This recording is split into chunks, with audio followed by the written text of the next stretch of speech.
Greetings, programs, and welcome to another episode of the Awesome Friday podcast. This week we're talking about two movies, as we always do. My name is Matthew, and with me as always is Simon. Say hello, Simon. Thank you, Matthew. I'm very happy to be joining you with apparently our NPR voices today. I don't know why we're doing that. It just seemed right after watching one of the movies that I literally just finished watching. If we're doing our NPR voices, then we should thank our sponsors, SurveyMonkey. If you ever need to have a survey, then use SurveyMonkey. It's a monkey that sends out surveys. Don't give it away for free. Oh no, it's MailChimp. Yes, MailChimp.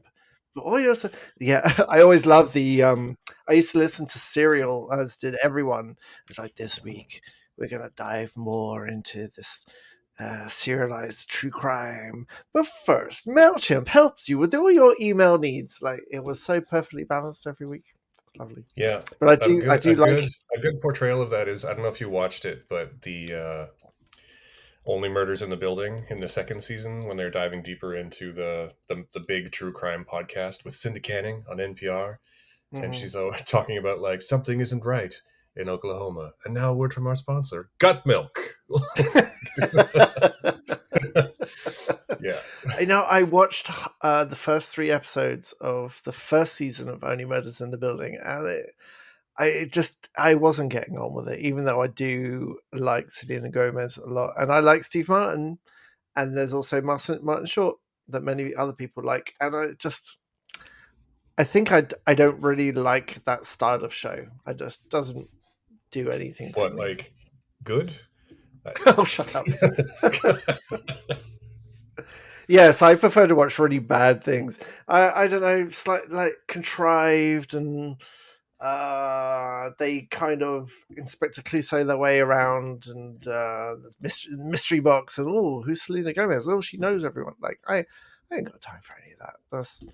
I think that's why I really connected with one of the movies today, because one of the movies we're going to talk about is the opposite of a mystery box.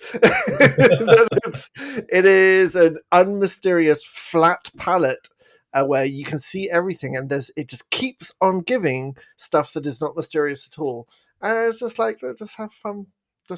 And I think that's my prerequisite these days, is to just have immediate fun as much as possible.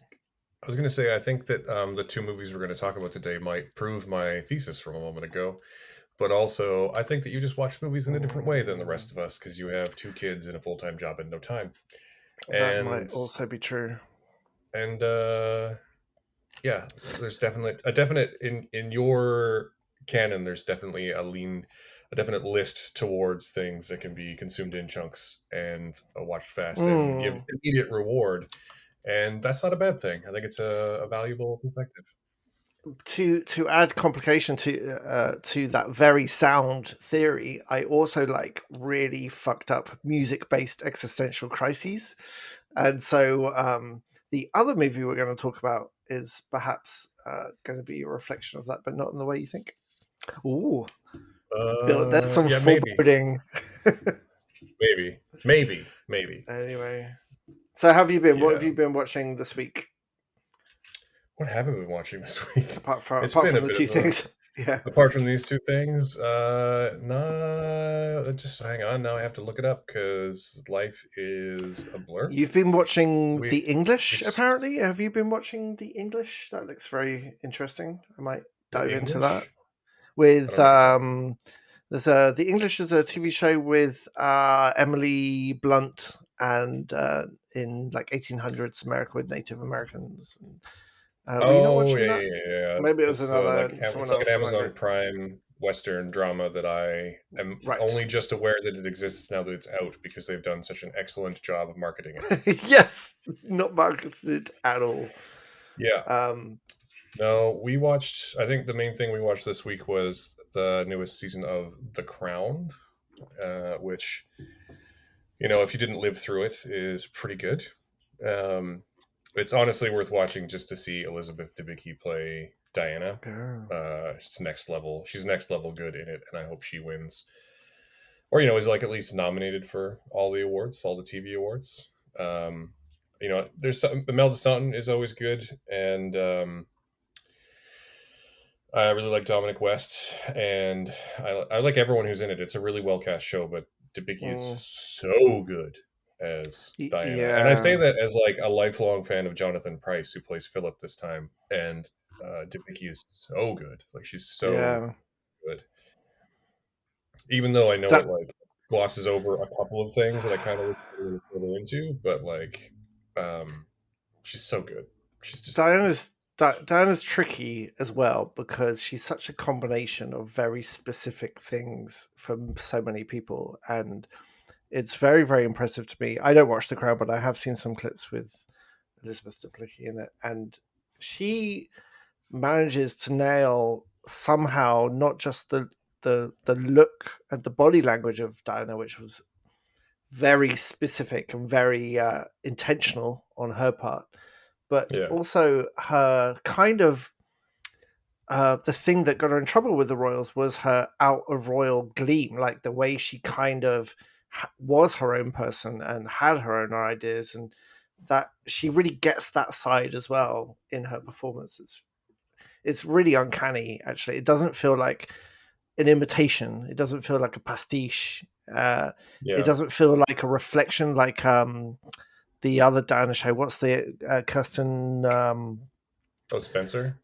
I liked Yeah. Spencer. I thought she was quite So good, she's an but interesting reflection of what Diana was, but this is just like you could put her in. She could be the same person at the same time. It's quite uncanny.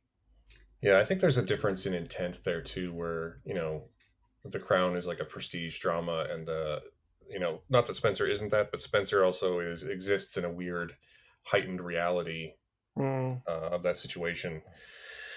Um, but I think honestly, like now that The Crown is out and I've watched it, and there was this big, lots of calls for them now that Elizabeth has passed to like not do another season of the show because it might be disrespectful. But like the show probably does a better job of making me understand and feel any kind of sympathy as the royals as human beings than anything in the world is going to. And I know it's highly fictionalized, but for example, the show yeah. does a really good job of walking the line between Charles being a complete cunt to Diana, but also being entirely sympathetic by being trapped into a situation that he hates. Like, especially when it comes to dealing with Camilla, it's very Mm, clear that he's in love with her and can't have her and marries Diana because that's mm, what everyone else wants. And he's totally, don't get me wrong, he is awful to her mm. 99% of the time in the Yeah, show, he but he really does a really was. good job of being like, well, he's trapped. And I sort of, Hmm. part of me gets it. Part of me gets it. He shouldn't be such a cunt, but part of me, I begrudgingly feel somewhat sorry for him sometimes in the show. And I think that's an achievement. But it You is know, highly fictionalized. I mean, you don't know. You can feel sorry for that version of the character, but oh yeah, I'm sure we it's we have worse in real no. life. I As there's much as the there's show does a good certainly job of stuff. Yeah, as much as the show does a good job of portraying real human characters, I don't have any evidence to suggest that they Mm, are that in real life. So mhm. do with that information what you will. It's probably I feel far less sympathy exciting in for. real life as well. They have to make it an interesting show. I'm sure it's nowhere near as interesting in real life. I don't know. I've watched a lot of British dramas, and there's a lot of British dramas where people stand around in rooms and go, "Oh, someone's done something controversial. Whatever shall we do?" Whoa, he's down on the heightened drama there. That's like the climax of that. Bloody hell! Charles, what are you doing? I say, Mummy, I'm marrying someone I don't love. I'm buggering the butler, and then we'll pay him off. Yeah. And then Diane in the Allegedly. background being like, I have Diane in the background being like, I have a new dress and new friends, but I'm ever so unhappy. It's Wait, why won't you audition for Dinah? Come on, you've got the I don't have chops the as legs well. for it, That's not true. or the You have I believe magnificent you need legs. a British passport in order to be on that Oh, do show. you? Okay, that's probably fair. Yeah, the cast So is pretty prestige, isn't it? It's like how many established British theatre actors can we cram into one show at any one time? And the answer is many, many, yeah, many, many. it's I lost my train of thought. there's an actor whose name has gone out of my brain. Johnny Lee Miller. Johnny Lee Miller is in the show in season 5, and he plays John Major, and that is a little bit. Mm. I mean, I'm only barely old enough to remember John Major as like a person because he was premier prime minister in Mm-hmm. the like late 80s, early 90s after Thatcher. Yeah, it was later than that. Yeah. Um, yeah, all the way through to like I think Tony Blair like destroyed him in like Mm-hmm. '96. I guess is where the show ends actually. Um, but it is really weird to see someone who I'm used to playing weird outsiders play someone like John Major, and it works. He's a really good actor, so it works. But like, I'm used to seeing him as like heroin addicted Sherlock Holmes, or Crash Override from Hackers. Oh, Like those are the roles that I. you had to get your hackers reference in, didn't you? You just had to. Yeah, the greatest American film of the 1990s. So what's really interesting, listeners, is that I love my group of friends like with an intensity, and most of them are really into hackers. And what I keep reminding them that it's a really bad film, but it doesn't seem to matter because they're all tech heads and they were there at the beginning, man. And I think nostalgia really helps here. And I get the feeling this is their Star Wars, right? This is their like No, late teens Star Wars. I mean, if anything other than Star Wars was going to be my Star Wars, it would be The Last Starfighter. So no, it's not accurate at all. Oh, wow. That's Yeah, Starfighter, right? yeah, that's a great film. It's It's a fine. perfectly It's cromulent fine. 80s action adventure that I It's love. totally fine with absolutely dreadful effects, but it's fine even for the time that it was fine. Uh yes, but Yeah, I the thing about John Major, what really amuses me about having John Major as a character in any kind of drama is that he was famous in England for being almost completely without emotion or reaction even when he got angry, and he had a stupid little squeaky voice, and he was just the if you can picture the most boring like Eton politician you can think of, straight laced and almost without any kind of passion, which is why one of the many reasons why Tony Blair wiped the floor with him, because he was young and he was passionate, and John Major represented this like dying breed of dusty conservative. So the idea that Johnny Lee Miller is conveying him in a drama show is like, I want to watch that, because yeah. any moment where John Major comes in and holds a scene is going to be completely unrealistic because he was not capable of doing that. So maybe I should watch it. Well, he's very undramatic in the show. Even when toward the end, when he eventually loses the election, he's like, "You wake up one morning and you're the most powerful man in England, and the next moment you are not." I say, "Good day, good day, Well, that good day, Mom." sounds completely accurate. Yeah, uh, yeah. Well, so, so speaking of bad movies, let's move on to our first film. oh, that's not fair. That's not fair. You just called Hackers a bad movie, so yes. If we're gonna move on to bad movies that half of us like, then we're gonna talk about our next I film. thought you kind of liked it. What movie are we talking about here? I So mean, we were talking because about the David Leitch directed, Brad Pitt starring Borefest Bullet Train, which I Borefest, oh dude. god, yeah, that's basically my review. Is that I was Come on. bored. I was bored What? for the most of this movie, man. What? Come on, So dude.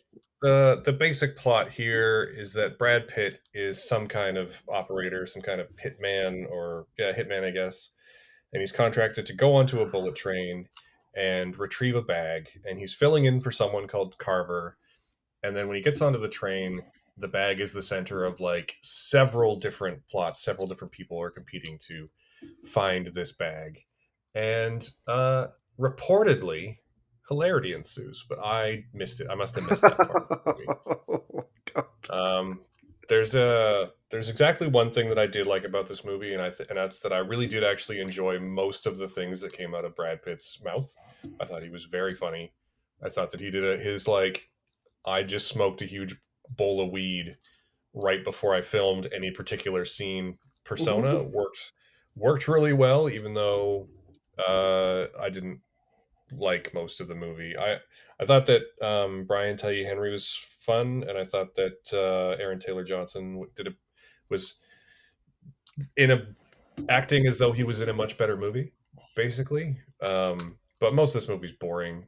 Most of this movie's so boring. It's Okay, it's exactly the kind of movie that like I, as a person who generally has liked most of David Leitch's films, this this movie is the same level of boring that people tell me Atomic Blonde is, and that's a movie that I really like. Oh, you're so wrong. Oh my god. I love it when you're wrong because I can just revel in it. It's like standing in front of a sun lamp. Well, I mean, But now I'm again, about to be wrung for you, so that's fine. yeah, like art is subjective, man, Yeah, and also you I don't mean, own about hackers, so I deal with don't. it. Oh, it's because I pissed you off about hackers, isn't it? Of course. No, this is my My genuine reaction. I was there's a it gets better right towards the very end when all of the shit hits the fan all at once, but most of this movie I found extremely boring. Interesting. The mirror description of that is Brad Pitt is on a train with a bunch of other people, all trying to do different things that turn out to be the same thing, and it is all over the place in terms of pacing. Like this film has no like act pacing whatsoever, and it's based on a book, and it is not. There's no attempt to transfer from a book structure to a film structure. Like every 20 minutes of this movie is a chapter, very, very clearly and obviously. So you've got like random action scenes, and then you've got extended dialogue, and then you've got flashbacks, and then you've got an ending which turns into another ending, and it just goes on and on and on and on and on. And it's so just goofy. I had a great time with this film because the when it all comes together, all these disparate elements come together. It's kind of this that it feels nice when all these lines converge and everyone is having fun in this film. And do you know what I really felt like when I was watching this film? It's my same reaction when I watched. Oh my god! Sandra Bullock is a writer and she gets kidnapped, and Channing Tatum has to go rescue her. What was that film? Oh, The Lost City earlier this The year. Lost City. So The Lost City I really liked because it reminded me of a very old-fashioned kind of idea that movies can kind of be goofy. I don't mean stupid. I mean just like goofy and over the top, and can basically be what is clearly the cast is a bunch of mates who get together and make quite a goofy movie that has some stupid like U-turns in it. And this felt like the same kind of thing to me. It had such a like I really liked Brad Pitt trying not to get involved. Like it made me laugh many, many times that he's just trying to not do most of this. He doesn't really want to kill anyone, but he will. He doesn't want to do anything more than just get this thing and get off the train, and so he can go back to his Zen like life. But people keep just screwing that up for him. And I do uh, really enjoy his reactions when he doesn't really know what's going on. When various people are trying to kill him, and he doesn't really know why, and he doesn't know what's going on and who's who, and when he kind of pieces it together, it's quite satisfying. The standout though is Aaron Taylor Johnson as Tangerine, and I don't have the rest of the cast list to tell you. Oh, it's Brian Tyree Henry as Lemon. And Yeah. these two, oh, it was Logan Lerman, was it? I didn't Yep. recognize him. These two British assassins who are doing a seemingly different job to Brad Pitt, but of course it all gets tangled up into the same thing. And So I have they I have a they are they are question. funny. Yes, I have a very important question for you. yes, yes. Brian Tyree Henry's British accent, yes or no? Are you telling me he's not British? Yeah, he's American. No, Yeah. you're joking. See also Joey King, yes or no? Joey King. What I would She's believe that was she's an the assumed she's act. the prince. Yeah, I would. Where have I seen her before? By the way.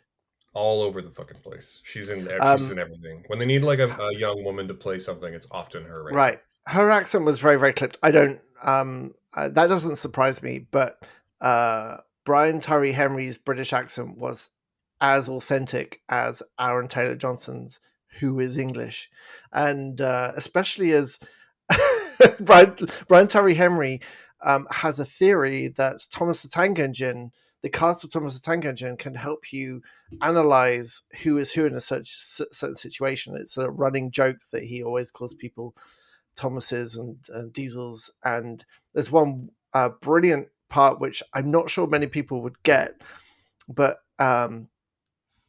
his partner Tangerine is mocks him quite a lot about this, about what would Thomas say? He would say this. And at one point, when Aaron Taylor Johnson is doing an impression of Thomas the Tank Engine saying something, he goes into a Liverpool accent, and that's because in England, Thomas the Tank Engine was narrated by Ringo Starr of the Beatles, and it's just such a perfect I moment thought he was narrated by where Ringo Starr of the Beatles everywhere. no, in Was he America not? it's not. No, in America it wasn't Ringo Starr, and It was when I was growing up, but I live in Canada, so who knows? oh, the Canada's the weird middle ground, isn't it? But um, I have seen Aaron Taylor Johnson in other movies and not liked him. I didn't like him in that boring Godzilla movie. I didn't like him in second Avengers movie, but mainly because those aren't good movies, and he's in that. But in this, he is just brilliant, and he is English anyway, and his American accent is perfect. But he obviously uses a British accent in this, and he really captures. There's a couple of moments in this the very British idea of swearing a lot and calling people all kinds of things until if you accidentally swear in front of a minor, there's one point where he apologizes because he sees Joey King. He's like, "Oh, I'm really sorry. I didn't mean to say anything in front of the young lady," and then moves on. And is like, "Oh, boy, you can't." And it's so perfectly like realized. And obviously he's British, so he gets it anyway. But I loved his character. I loved his interplay with Tangerine, with Lemon. Sorry, um, as they kind of lose the plot and lose control of the situation. I loved it, and it's just a really fun movie. I fell asleep for 20 minutes in the middle because that's no reflection on this movie. I literally fall asleep in every single movie, and so I Like, went. this is a fun movie that held my attention. Also, I fell asleep for No, no, 20 no. minutes in I the middle. I fell asleep. Listen, one of the best sleeps I've had as an adult is when I went to see the second Godzilla movie, and they had reclining chairs, and I slept through that whole film. I put the chair back, and I slept through the whole thing with the noise on. So the noise helps me sleep. Anyway, I went back and rewatched that 20 minutes, and it is a really. I watched way more than that 20 minutes because it's really rewatchable, because it I is a disagree, series. and I disagree Well, entirely. it's basically a series of vignettes that kind of loosely link together, Yeah, and the whole film doesn't have a 3-act structure, and it goes on no, way too long, but it's kind of it. If you treat it like 5 episodes, as it should have been 5 episodes of a limited series. There's no question that it should have been that instead of a movie. If you treat it like that, uh, um, and I was on board. I was on board with it anyway. puns. Uh, it really worked for me. It worked like gangbusters. Like, it's the kind of stupid thing I, I will put on in the background while I cook and clean and just chuckle to myself as Aaron Taylor Johnson calls someone a cunt. It's great. I, I will say that I will agree that Aaron Taylor Johnson was having a good time and is fun and is generally a performer who I like. Um, this movie's boring, man. I was bored. I was so bored for most of this movie. It has nothing to do with structure. It's that like 99% of the jokes don't land. I felt that Joey King's accent was uh, generously, I will say, uneven, and also not really. You know that kind of British accent that when you are when you're doing like an accent, but you don't like have a region in mind. That Yes, like it my doesn't. American accent. Yeah, it doesn't feel real. Um, Mhm. Whereas Brian Tyree Henry's at least did. Oh I yeah, think it that was. uh, Hiroyuki Sanada shows up in this, and it's a total waste of him. I feel like even Hmm. among David Leitch is at this point famous for making movies that have extended one take, really well choreographed fight scenes, and every single fight scene in this is edited to hell, and I can't see what the hell is going on. Even when you have performers like Hiroyuki Sanada who can like hold his own in a sword fight just because he's awesome. Mhm. I feel like every single fight that Brad Pitt was in, again, edited to heaven. Couldn't see I had any no of problem it. with that at all. I mean, this is like I'm like a broken record on this point, to be fair. But to be fair, To be but fair. I don't know, man. Like I just found, and then also like every time anything happened in the movie, I was like, this is what's going to happen next, and then it would happen. I Oh, was at this is not. Of no point course. surprised, Why but are you not in a good watching way. this Like kind of movie expecting to be surprised, though? I mean, lots of movies can be surprising, or lots of movies can be what I expect, but in a way that I enjoy. And this was neither of those things. Oh, It was just too flat. And I'm sure I'm not the most qualified person to speak on this point, but as an adaptation of a book, which I find I just like you're trying to tell me this wasn't a comic book. That's super weird. Anyway, um, because it feels like a comic book the way that it's made. hmm hmm But also as a comic book that was written by a Japanese person and features Japanese characters, maybe if they were going to cast a bunch of white people, they should have moved it to Europe. I'm just saying. I know I'm not the most qualified to speak on that point as a white dude of European descent, but also like I don't know, it just feels there like is maybe we should definitely move past this sort of like whitewashing of Asian people in cinema. And this is a prime example of a time where they could have just like moved the setting or cast Japanese people. And I think it would have been the same movie. there was that one moment where Brad Pitt's eating wasabi peas and goes, "Oh, wasabi!" I'm like, no, no, no, no, no, no. Yeah. Don't, don't do that. And don't be wrong, I'm not trying to accuse anyone of like overt racism. I'm just saying that like there's a hmm long history of passive, casual Asian people don't sell movies, so we can't cast them, which is entirely That's fine. I bullshit. mean, it's yeah, but it's business. I mean, this has been No, the same for years, it's all the years of Hollywood. yeah, it Like, doesn't make it right. I'm, That I makes it don't more no, no, no. wrong. I don't disagree with you, but they're trying to sell a story to an American audience. This is the easiest way to do it, and I'm sure the budget for this wasn't very high. And I mean, there's okay, I disagree because Brad Pitt is in it, so the budget yeah, must that's be where the kind of high. budget. I mean, that's where the budget went. This is David And Leith's also, like mates.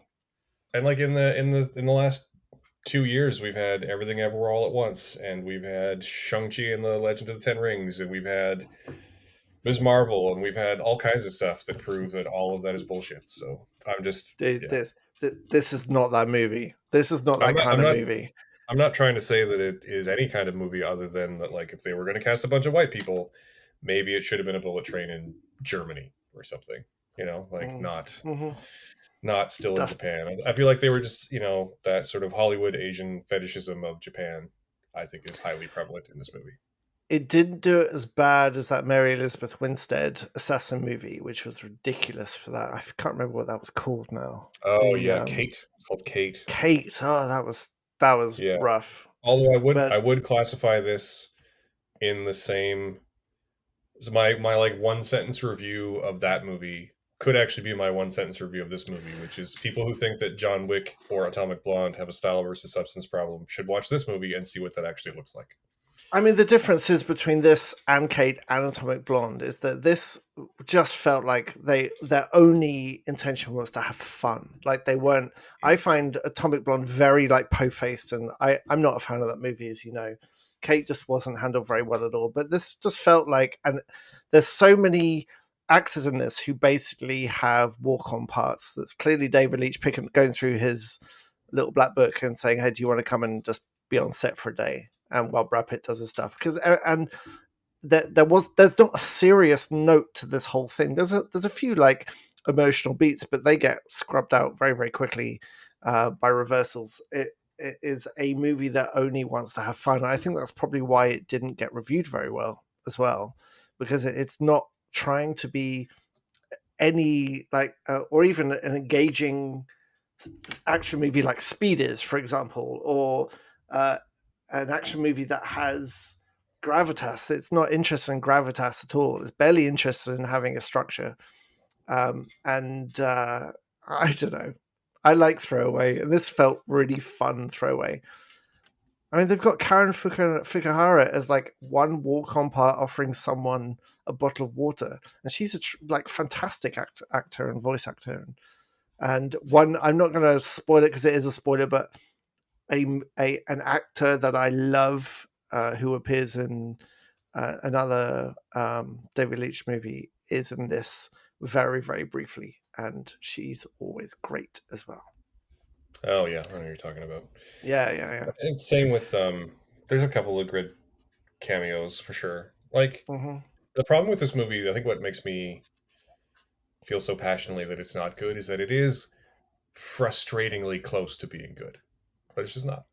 Mm-hmm. I was bored the whole time. If it had made me, if anyone other than Brad Pitt had made me laugh one time, I might have a different opinion. But Really, I the just found whole it boring. I the Thomas most of the jokes. the Thomas the Yeah, I Tank thought Engine discussions between Tangerine and Lemon didn't crack a smile. that I mean that was clever. It was a fun detail between obvious brothers. It did not. If I guess Fair. my point is, if you're going to bill your movie as comedy, as an action comedy, I should be laughing, and I Oh was yeah. not. Maybe that's the thing. I did find it entertaining. I did laugh, so maybe that's why it landed better for me. And I also thought the action was good. I didn't have any trouble with the action this time.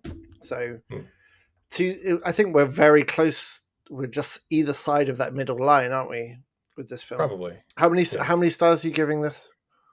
We'll give it two. I'll give it two. Yeah, One, I'm giving it a 3, and a 3 that I absolutely loved. It doesn't deserve more than 3, but this is the kind of film that when it's on a sale on iTunes, I'm going to buy the hell out of it and put it on in the background a lot because it is a yeah. great, funny background action movie. I might watch it again when it's on streaming because it'll eventually be Mhm. there. Yeah. But not if there's anything else to watch. But well, let's move on then from this throwaway movie, a point we both agree on for the record, Mhm. into something a little more serious. Let's just roll out the red carpet for Admiral Hot Takes here as we talk about Come on, the dude, Kate. don't build it. Well, Todd Field's return to filmmaking after 16 years away. Tar, starring Cate Blanchett, along with Noemi Merlant, Nina Haas, Sophie Kauer, Julian Glover, and Mark Strong. Why don't you give us the rundown on Tar? Just the basic plot here, or the basic setup at least, hmm since I did Bullet Tar Train. Tar is a supposed biography, even though Tar's not a real person. It's a supposed biography of a world-renowned conductor, maestro Lydia Tar, who is a resident in Berlin and is highly, highly regarded and well known for being kind of punk with her approach to it, in that she talks a lot about controlling time, and she talks a lot about playing simple things in new ways, and reducing things down and changing things up. So she's not a traditionalist at all, and she's very verbose, and she it gets very intensely connected to the music and the will of the composer of that music. And she has no filter. She doesn't hold back from the opinions, of which she has many. And this film is really 2.5 hour fall from grace um, as her the way she treats others comes around and um, brings her down to a different level, and she has to face certain demons. And she all in the midst of this, it's framed with her preparing a symphony orchestra to perform Maher's fifth symphony, which is part of his part of his cycle that she hasn't performed before. It's very, very complex, and there's lots of shots of her trying to express to this German symphony orchestra about how to push this music out more and be more emotional with it. And then the human side of this is her maintaining her relationship with her is it established wife or girlfriend? It's not, is it? Her partner, Wife, yeah, the who partner wife? anyway. Oh, partner, definitely, who is the chief violinist of this orchestra, and then there's this rising new cellist who catches her eye and becomes her muse. And the thing about Tara is that she is these are her forward emotions, and then the consequences of these emotions sort of gather in the second half of the movie. And it's it's framed as a bit of an existential crisis stroke uh, exploration of an artistic genius getting too wrapped up in their muse and wrapped up in their passion and hitting walls. And it's all any kind of artist that creates music or any kind of creation art will recognize many of the things she goes through here.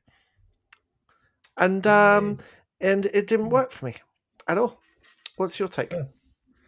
I liked it. I didn't like it as much as some other people that we are acquainted with, but I liked it a lot. This is a story, I would say, less about her being an artistic genius and more about a person who is wrapped up in and corrupted by her own power in her life.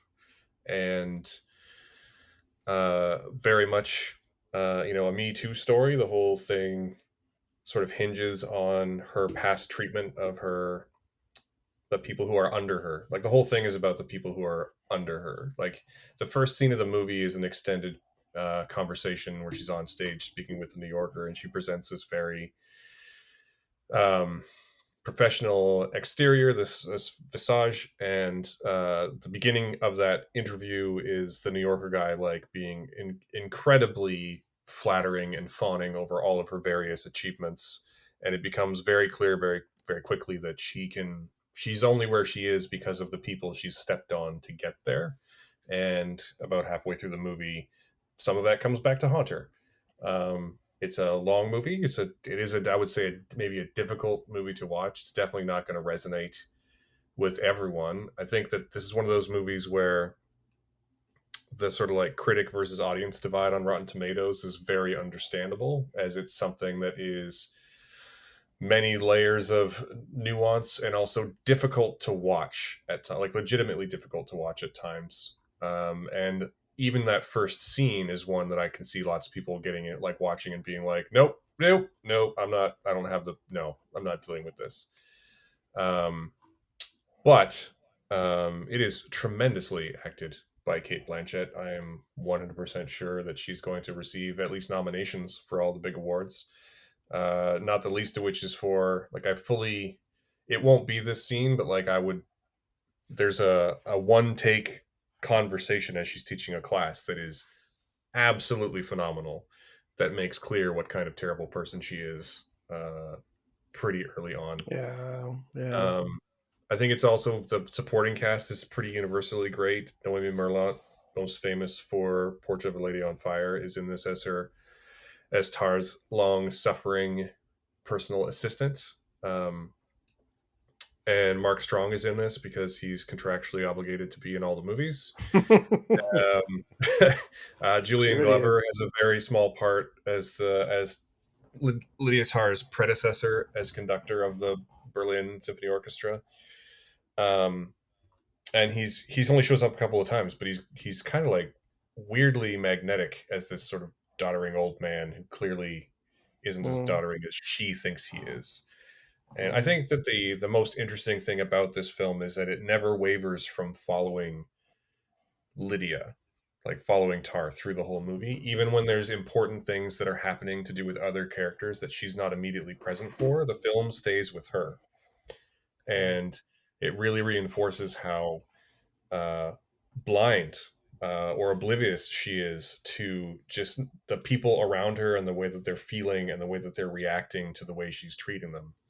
I think it's a really smart and interesting way to tell that story, but also in a way that definitely like would can make it hard to watch. Like not only is she being a terrible person, but like there's legitimately in the back half of this movie there's like legitimately important plot stuff that happens off camera because it happens with other mm, people, and the film is mm, wholly focused on Lydia Tarr throughout. And I think that's really interesting, but I can sort of get why some people might bounce off that. Hmm. So, what about it didn't work for you though? Like I thought, Well, if nothing, you're not. I can say that like Cate Blanchett is phenomenal in this, and it'd be worth Hmm. watching just to see her perform. She is a fantastic performer. I don't really disagree with anything you're saying, except I really dislike the script.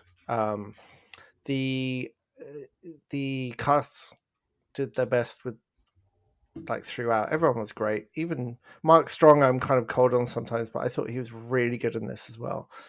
Hmm. And everyone was good, and it was shot very nicely. And I have to say the scenes with the actual music were phenomenal.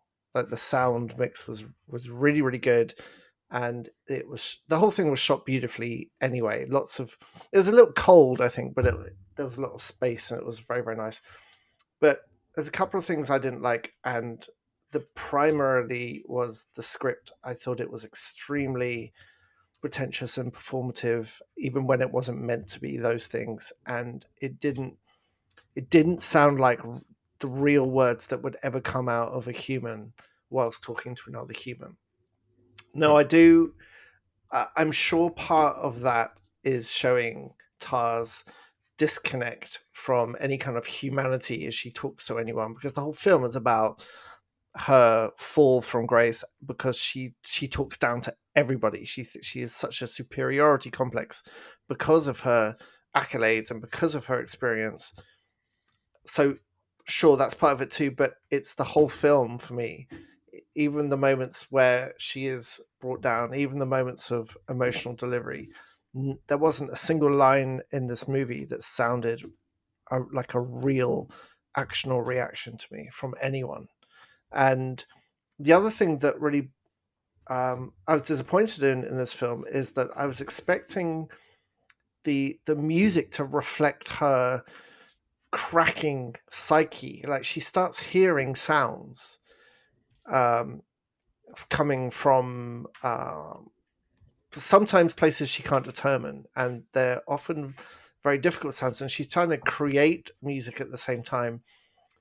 I was expecting the crescendo of this film to be a dramatically a dramatic orchestration of the Maha symphony, but in a way that sounds like it's almost falling apart. I was expecting the end to be music showing her reduction of her status and the reduction of her like her psychological togetherness, with an incorporation of all these sounds she was hearing that may or may not have been a sign of her like musical psychosis creeping in. And it didn't really go there. I thought it would. There's in the last 20 minutes we almost get there. There is a again a beautifully shot orchestra moment, and then she makes a very dramatic entrance to that moment, but then it actually dissipates really really quickly, and it goes somewhere completely different as an escape. And I felt like the end of the movie missed an opportunity for me to use the thing that she is passionate about, the thing that she has been trying to express the whole time, which is getting across the composer's intention, like using music as feelings. And there is right at the end there's an interview she listens to that basically lays it down very very plainly about how she feels about music, that it is an emotional expression where the notes express emotions that we don't have words for. And I think the film could have used that, and I was expecting something uh, I was expecting more of an existential crisis using the music as a backing for that, and it just felt like it fizzled out at the end. I was just and also the crux of the main drama in the second half of this film, where she becomes quite besotted with a muse, was quite a basic story. It was a very complicated movie of telling a very basic story, and it didn't work for me. I mean, I would say that. I mean, I can taste is subjective, so I can't like say you're wrong, but I would say that I think especially the story you're talking about with the muse being fairly basic. I think that's pretty intentional because it's a pretty oft repeated story on the page and in real life of, an abusive person in a place of power. Like, this is even though Lydia Tarr is a female character, this is a Me Too story. Like, she is the implication is that she has been doing this for years, like singling out young pretty women and giving them solos and taking advantage of them sexually and then casting them aside. Like, that's not, you're right, that's a pretty basic story. It's also an oft repeated one, and I think trying to make it anything more than that might have done that sort of part of the story a disservice, because it would have taken the focus maybe off of her and put it onto the other person a little too much. At least in Sure, terms of but the music, I sort of liked the score by Hildur, and I always pronounce this, but Guðnadóttir. She previously won an Oscar for the score for Joker, and you're right, it is very subtle compared to what a different film might have been, but I didn't mind that. I liked that it was, the whole film is very much in her head, and even towards the end when she is, at one point she like busts out an accordion and sings loudly, but even in those moments she still clearly believes that she's being rational because she's very deluded. And so I like that the music didn't go the way you were talking about, because she if the movie's entirely in her head and she's thinking she's rational the whole time, then it makes sense the way they played it to me. I don't know.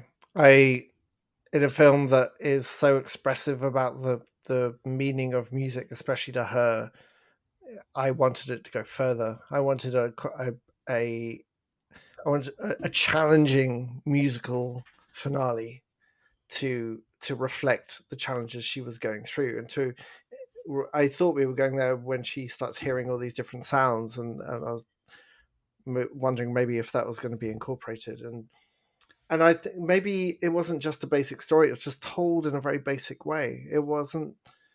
I, maybe I'm sounding like you this time. I wasn't surprised in any way. I wasn't confronted in any way by this film.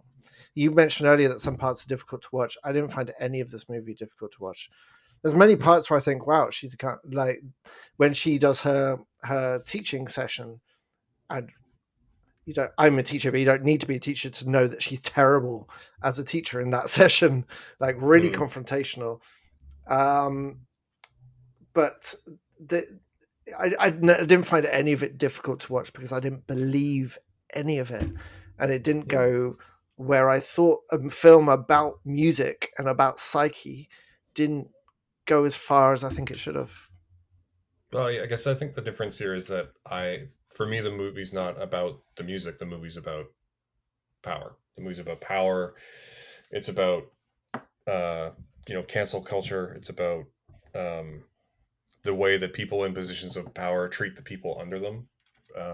So I think that our sort of reaction to the movie makes sense in that framing, in that different framing. And I think also that, like, it has a thing kind of like the end of this movie, which is kind of a spoiler, but the end of this movie has something in common with the end of The Wolf of Wall Street, where she kind of, for all her being canceled, like, she's still working. And I think that's also kind of the point.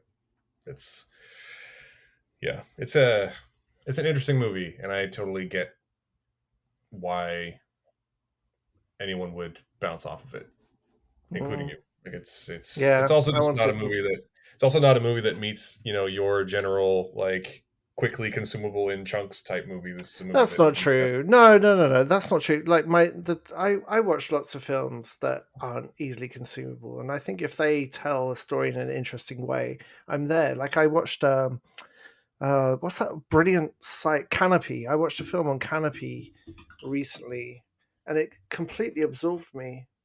well, no, I was saying more And that, like, I don't think this film would do well by being broken up into chunks, is all I'm trying to say. I think as a singular experience, I think it would be better. I feel it would have lost what momentum it had would I be don't lost know. by breaking it up. Personally, I don't know. I don't think I connected with the drama or the characters as strongly as you did. So even if I'd watched it in one chunk, I'm not sure it would have made much difference. Like yeah, that's I didn't believe in what I was watching. I didn't believe them at all. So That's fair enough. yeah, how Like I many say, stars? I liked it, but I didn't like it as much as many other people we know have liked it. Hmm. So, Hmm. how many stars are you What's your giving it? stars? I'm going two for Tar. Two for Ooh, Tar. 2 for Tar. Yeah, 4 Yeah, for Kate Tar for Blanchett me. was. Oh, interesting. Kate Blanchett was fantastic, so it's a 2 star. And the music was gorgeous when they actually like. And the cello is my favorite instrument, and there's a lot of cello in this, and it is. There's one point where the young cellist uh, demonstrates their in a rehearsal of are they doing a Beethoven or a Bach? I can't remember. Or Brahms. I can't remember. Anyway, the cellist with the whole rest of the orchestra, who's been shot to the front because she's been given this preferential treatment by Tar, um, does this solo, and everyone is just like shocked at the way she controls this cello because it's very sharp and very edgy. And I wanted like more of like that. That's one scene where the music does that, and I really wanted the film to do more of that. Yeah, But yes, two the stars. concerto, the solo that woman does is Elgar's cello concerto. Oh, Elgar, of course. I've only just bloody watched this movie. You'd think I'd remember that. But Oh, I yes. had to look it up too. um, Also, true story: the young woman who plays that cellist, Sophia Cower, Yeah. is first time actor. She's a cellist, not an actor. That doesn't Really surprise me funny. because And I I think thought she I was great, actually. I Like that's think yeah, she was great. I think Kate Blanchett was miming the piano. I don't think she was playing the piano, but when we watched her character play the cello, I was like, okay, she's a phenomenal cellist. I wonder if she's an actor as well, and she was great. She had yeah, a good authenticity to her. yeah, yeah. She's good. I looked her up earlier. She graduated from one of the big prestigious schools and plays Hmm. professionally and so on and so forth. Cool. But yeah, so that is Tar. 2 stars from you, 4 stars from me, Tar. an average of 3, which is well below even my. But to be fair, my rating is well below most people's rating too. Lots of people love this film, and Mm, I think it's definitely one worth seeing. Because again, Kate Blanchett is one of the great actors of our time, and she is mm, stunning in this. So, agreed. and I really like Todd Field as a director. He's only directed like 3 films, and this is his first one in like 15 or 16 years. So, Hmm. yeah, Yeah. definitely worth seeing. Excellent. So So what's let's. coming up in our next week before we wrap up? What's waiting for us? I have no idea. Lots of stuff. If all Oh, goes to plan, we will be watching the Guardians of the Galaxy holiday special, oh, um, and something else, and another thing. I don't know what the other thing is yet, which but holiday is that's it referring to? it's obviously the Christmas holiday, or maybe it's Oh, the Life Day Christmas holiday. because it's very much a play on the Star Wars holiday Do you special. think So they'll it's do probably Life Life Day? Day. Amazing. I don't know, but And I do know that Kevin Bacon is in it, so that alone makes me excited. more importantly, it's the Andor finale on Wednesday, and that's probably something we should talk about as well because that has been absolutely phenomenal, Yeah, no like spoilers because I'm still consistently. one behind, but yes, that Oh show has been shit! Okay, I'm consistently glad you told incredible. me. Yeah, yeah, you should get on that like right Yeah, now.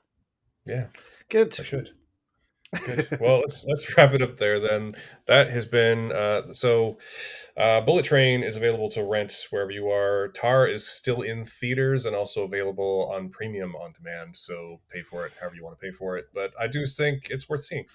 Um, the if we words English Easy for you to language, say. hooray! Some people have way with words, other people not have way, and I are one of them. Uh, uh, Ah, come on, well, find anyway, your NPR voice to wrap this up. Come on. yeah. Thank you so much for listening. We would like to take this opportunity to thank every one of our new followers. If you found us via Amazon Music, which we are apparently featured on this week, welcome. We are glad to have you. If you've been listening to a while, we're glad to have you as well. If you've liked what you heard, please consider subscribing or smashing that like button or giving us a Yes, 5 star do review. absolutely.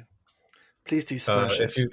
If you'd like to support us a little more directly, you can find Patreon and Ko-fi links in the show notes. You can find us on social media by searching for Awesome Friday. The main place you can find us is Twitter. You can find me at SmatthewAF and him at Temporary Pen and us at Awesome Friday CA for as long as that site remains active, which is probably a little longer than you think, but maybe not. We don't know. It's all a big mess right now. We record this here in Vancouver on the unceded lands of the Musqueam, Tsleil-Waututh, and Squamish nations. Thank you for joining us on this Awesome Friday. Thank you so much. Good evening.